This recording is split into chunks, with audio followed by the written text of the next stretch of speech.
quick thank you to our sponsors for making this podcast possible. They keep this show free to listen to. This episode is sponsored by ByHeart. ByHeart is on a mission to make the best infant formula in the world. They use a patented protein blend that gets closest to breast milk. It includes alpha-lac, the most abundant protein found in breast milk, and lactoferrin, the number one protein found in colostrum. ByHeart's easy-to-digest formula and patented protein blend includes prebiotics and an 80-20 whey-to-casein ratio, just like in early breast milk, which is tailor-made for a newborn's digestive system. ByHeart is made with certified, clean ingredients, plus it has no soy, corn syrup, GMOs, or palm oil. Curious about ByHeart? Redeem your welcome offer at byheart.com/podcast with code PEACE. It's available for a limited time, so don't miss out. That's byheart.com/podcast with code PEACE, because every baby deserves the best start.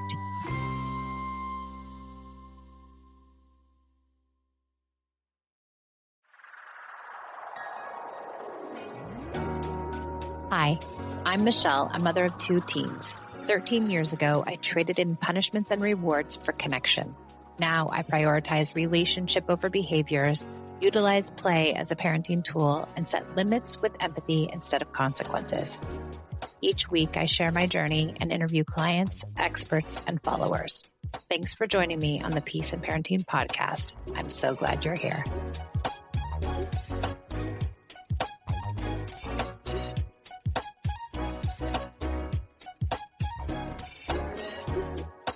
Welcome to the Peace and Parenting podcast. I'm Michelle and I have Esme here. Esme is my oldest, and we were just reflecting over the last 18 years because she's leaving for college in a week. And so we were just reflecting about parenting and what she's thought about the way I parented over the last 18 years, just to give people insight. Because I know people get nervous and are like, oh, I can't parent this way. I got to use punishments. I can't have no consequences because my kids are going to turn out bad, and then they're not going to be prepared for the real world and blah, blah, blah. And so I just wanted Esme to give us some insight. What things about my parenting do you think were beneficial over the last 18 years? Well, actually, first of all, I'd like to correct a common misconception. A lot of people try to say that I'm going to turn out like, what did they say? What did they comment on your post? Lots of things. What did they say?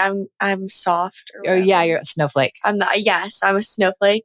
They should meet me, first of all.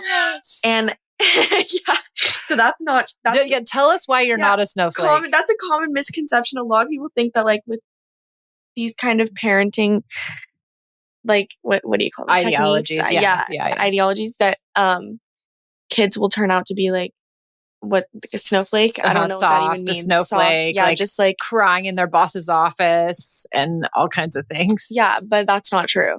So tell us, why are you not a snowflake? Why are you a strong person? Or what about your character makes you strong? Like, I really stand up for myself, probably sometimes too much, but like, I mean, I don't think I always used to. Right. But yeah, you're not a snowflake. You're able to voice your opinion. Yeah. You're able to stand up for yourself. And it's not like I'm going to be unable to stand up for myself just because you're nice to me. Like, right. That doesn't make any sense. Yeah. Yeah. Well, the conception is, or the misconception is that if you're harsh to a child, that they'll be able to endure the harsh world. And then if you're soft to a child, they'll be too soft to endure the harsh world. I think just the opposite. I think because you're kind and soft and supportive, that it gives kids high self-esteem and the ability to, stand up for themselves. That's true. Yeah. That if you feel secure and you're a secure person. Yeah. That you'll be able to stand in your, values. But like, not even just that. I feel like there's a lot of people in life that will put I don't know how to say it, like, will do that to your child, and you should not be the person doing it to your child. Yeah. You know what I mean? Like teachers. Yeah. It's always with teachers. Teachers are really harsh and strict and will make you work for it and stuff. That shouldn't be your parent. Totally. There's so many other people in life that'll do that, and it'll teach your kid that. And it's not like... Yes, I totally agree. It's like you have plenty of harshness going on. Yeah. You need the softest place to be your home. Yeah. Yeah. obviously. So tell me some things that over the last 18 years, some pieces, now that we have this misconception cleared up. I'm glad you got that off your chest. Yeah. And me too. Now that we're looking back at these last 18 years, what things do you think were beneficial for you inside of this kind of parenting? What things did I do that were helpful? Definitely like letting me figure things out for myself. Yeah. Like doctor's appointments, doing your homework on time, cleaning the room, like things like that. Yeah. What did it do for you think, long term? Because now I have a habit of just doing those things instead of a habit of waiting for my mom to remind me to do it. Yes, queen. Yes, queen. Yeah. But yeah, like, I don't know. I think a lot of parents think if they keep being on their kids about stuff like that, they'll know how to do it. But kind of the opposite. I feel like if you were always reminding me to do my homework, I would go to college and just wait for you to tell me what I have to do. Yes. Now you're like, but when it was happening and when I was kind of like, no, it's your responsibility. Like, you got this. Were you pissed? Yes. I was so mad. I was like, are you kidding me? And she would send me to the doctor, you guys. And they told me that I couldn't be there because I was underage alone with no She was mom. 17 and a half and they were not having it. I was like, oh, this is a good opportunity for her to go by herself, I guess. So I shot a little too soon. But you did go to your 18-year-old appointment, and how was that? Yeah, that was fine. Yeah. It was just a shot, though. Yeah. Oh, just one shot. Yeah, no checkup. But making appointments, doing homework, chores, leaving on time, just like little things like that. Making it your responsibility. Yeah, brushing your teeth, like all that. Going to bed, bedtime. Yeah, all that. Yeah, I think it's been helpful for you. Yeah. And maybe you'll take those habits to college. Of course I will. And it's like, I don't know, at least I'll know how to do those basic things. Okay. Yeah, and I won't have to like learn how to do everything all at once. I know. Could you imagine going to school and not having done any of that? Yeah, no. And having your parents totally up your butt about it all and not having to rely on yourself? I'd freak out. Yeah. I bet you have some friends that'll be like that. I know some of my friends that are still in college and their parents are still like on their BUTT. Yeah. They're on their butt. Yeah, I was going to say that. They're calling them every day saying, you got to do this, you got to do that. Why'd you do this? Why are you doing that? Already? Still? Yeah. Oh, man. Okay. Mommy won't be doing that. Thanks. Before we continue, let's take a moment to thank our sponsors. Their support lets us keep bringing you the show completely free. Struggling with weight makes parenting even more difficult. But like getting help in our parenting, there's also help to regulate our weight. Mochi Health takes a holistic approach to weight loss that includes visits with board-certified doctors, nutrition consultants, and even science-backed GLP-1 medications like Ozempic delivered to your door. Mochi Health offers affordable and accessible support regardless of insurance coverage. With Mochi, their dietitians work hand in hand with your medication to create personalized nutrition plans that fit your lifestyle so you can reach your weight loss goals. They offer guidance from real doctors and registered dietitians, making easy and sustainable changes to achieve results. To get started, go to joinmochi.com, and when you use code PEACE, you will receive $40 off. Go to joinmochi.com and use code PEACE for your $40 discount today.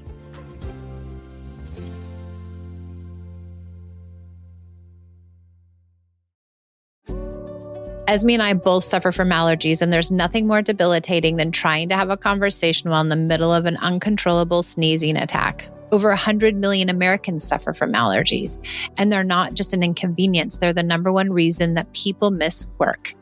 Good news, everyone. Curex can treat those allergies effectively with just a few drops a day, and in 3 to 6 months, you could start feeling real relief. It's easier than brushing your teeth. These allergy drops are trusted by doctors and backed by science with hundreds of studies from top institutions like Harvard Medical School and the Mayo Clinic.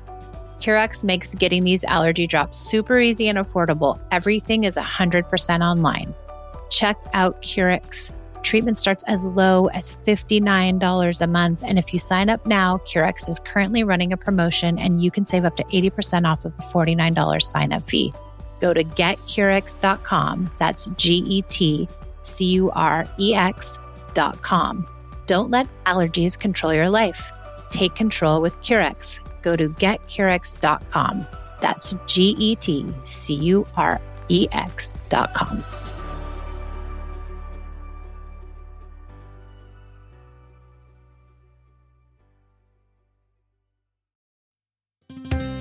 I'm excited to tell you all about FeatherSnap Scout Smart Bird Feeder, a great example of how technology can connect people with nature in really cool ways. I don't know if you know, but I'm from Oregon, and in our house, there are tons of birds. So this Wi-Fi enabled smart feeder combines state-of-the-art camera and app tech with an age-old pursuit, birdwatching. The feeder includes a high-end camera that captures crisp 4-megapixel photos and 1080p video of your feathered visitors. Then use the FeatherSnap app expert-trained AI identification model to nail down the species and categorize the birds you see. I cannot wait to get the bald eagle on this camera. Tech that truly helps you tune into the world around you. Check them out today at feathersnapcam.com. That's feathersnapcam.com.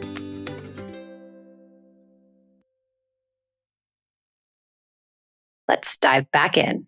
Okay, what other things have been helpful besides that? You being empathetic with me is definitely something that helped a lot. And like never judging me kind of goes along with it. Or like shaming me for things. Yeah. I mean, as long as it wasn't something that was like majorly bad. Right. But like. But you never did really bad yeah, things. exactly. That's the thing. You never ever did any But I'm like, bad if I thing. did, I feel like it would warrant some. But do you think if you did something really, really bad, do you think that I would be like upset about it?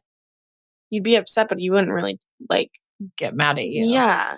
No, every time I think you're going to be really mad about something, you're like, as me. And then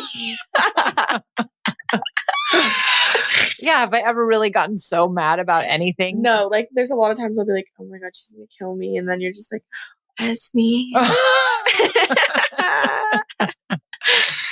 Yeah, I think, but what was, so let's get back to empathy. Yeah, let's get back to the empathy. Empathy. So just what does empathy do for you as a kid? What did it do for you? I feel like it builds me up as a kid. Yeah. It helps me because you always want someone to be there for you, especially as a kid. And if it's not going to be your parents, who else is it going to be? There's no one. Maybe a teacher if you're lucky, maybe a friend if you're lucky, but like when you're a kid, you don't really have anyone else besides your parents. Right. So and what did I feel like it would have been really detrimental if you weren't. Yeah. What did it feel like to have empathy? How does it make you feel inside? And how did it make you feel when you were having a hard time? I think it gave me a lot of confidence in myself. Yeah. And it helped me be empathetic towards others, like my friends. I think when I was young, I was really, really empathetic towards my friends. Yeah. And I think a lot of kids don't get things like that.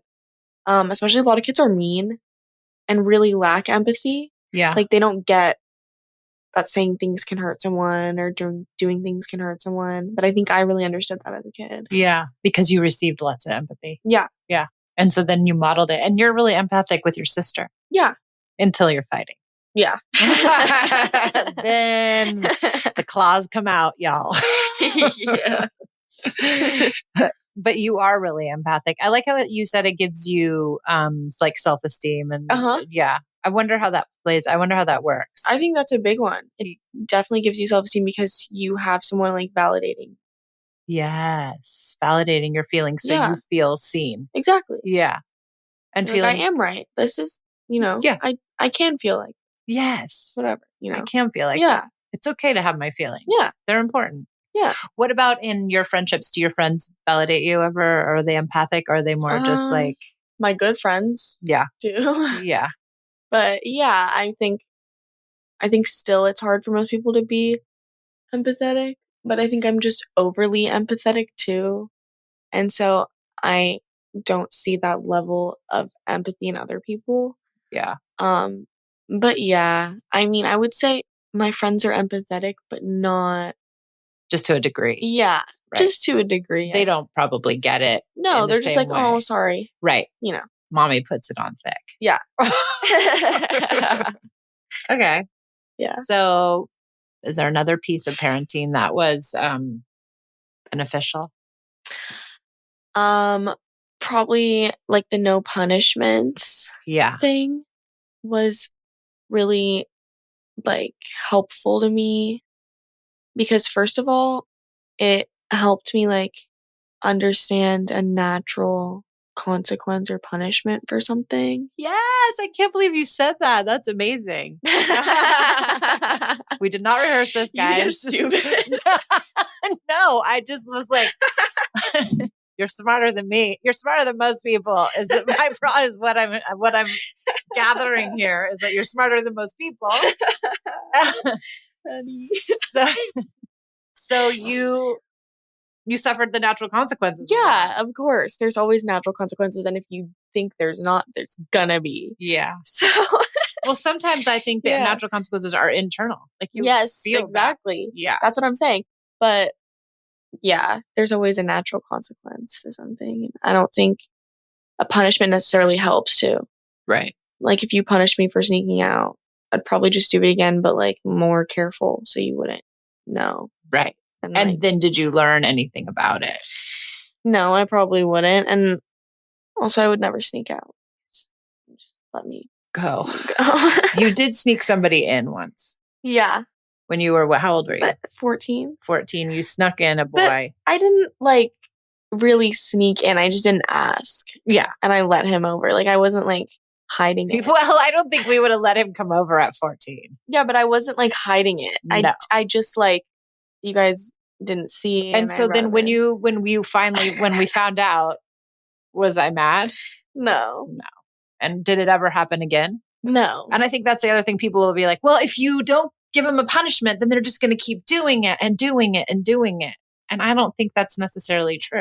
If you don't give them a punishment for sneaking out, they're just going to ask you to go out next time. Right. What do you see with your friends who are punished? They just do worse things. Sneakier things? Yeah. Yeah. And worse things. And so do you think that you did a lot of sneaky stuff growing up? No. No, I didn't either. You didn't do anything. Well, that one time I went to like someone's birthday party and I didn't tell you in like Santa Monica. Oh yeah. I don't even remember. That was such not a big deal. Oh yeah. Oh, you were little. You were young. Yeah. Yeah.